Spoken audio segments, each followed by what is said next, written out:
Welcome back to Third Phase of Moon. My name's Blake Cousins. Breaking news. North Korean President Kim Jong-un is threatening to send missiles, nuclear weapons, to hit the United States of America. And one of the places he's threatened is a place I live right here in the state of Hawaii. And I'm pretty concerned about this, along with millions of people around the world. We have special correspondent from Los Angeles, Dr. J. Andy Elias. We're going to talk about Kim Jong-un's plans to attack the United States. Or are we going to prevent it and attack him first before anything gets going? What do you think we should do, Dr. J. Andy Elias? Blake, thanks again for the kind introduction. You know, I agree with you. I, too, am worried because on top of threatening to send missiles to Hawaii, he's threatening to send missiles to California, here where I live, as well as Alaska. Furthermore, Kim Jong-un is doing his best to emulate his father. He's upset that people don't take him seriously because he's such a young age. He wants to end the ceasefire with South Korea, which could ignite another war and then have everybody jumping in, causing a global war. And that's what I fear the most.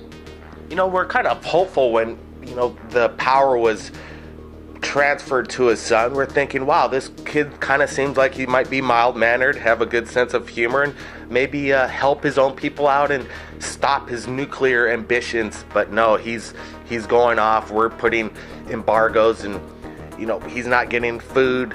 People are starving. This guy's as dangerous. Well, he's like a kid playing with matches, crazy. And now this guy, he has nuclear weapons at his disposal. It is quite astonishing, and I don't know why governments, especially the United States and other countries, let's just take this guy out, or what are they worried about?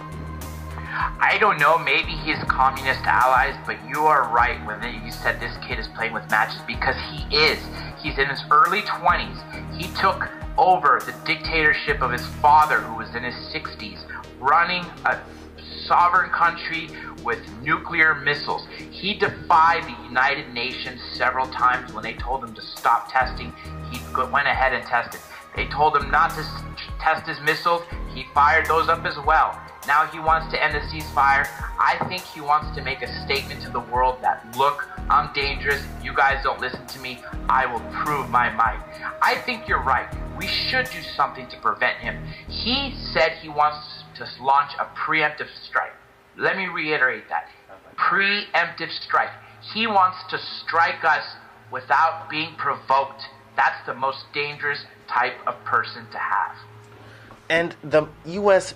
response is, oh, we're going to get our missile defense ready. Well, things don't work according to plan all the time. I don't want to be under any risk waiting for, them to launch, and then we're going to shoot missile defense, and hopefully we bring these ballistic missiles down. But, what does he want?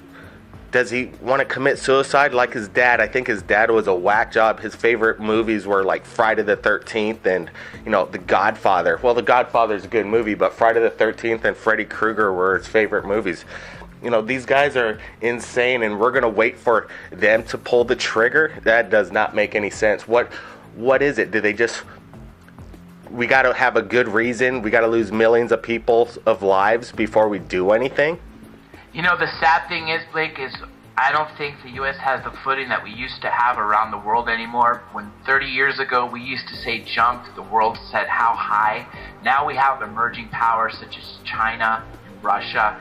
North Korea borders China, and if they fall into a war, we don't know which side they're going to jump in. China's going to jump in.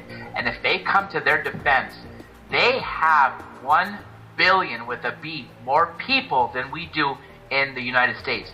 Their army is larger than the United States as a whole.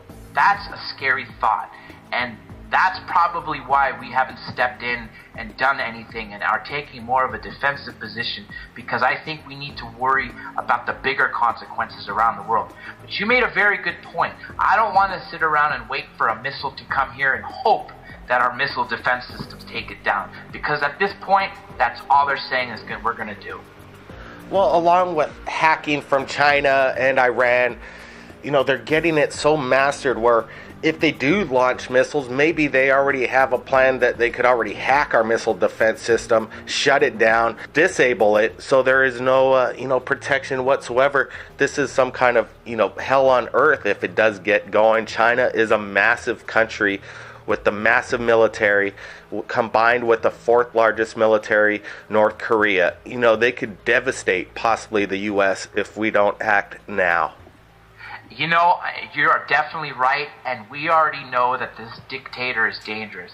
He lets his own people die every day just to show that he's the man. He prevents medical aid and food from coming into his borders to let his civilians get the help they need. He just does everything in defiance just to make a point, and that's the wrong way, because innocent people are dying, and he's willing to take this even further than that.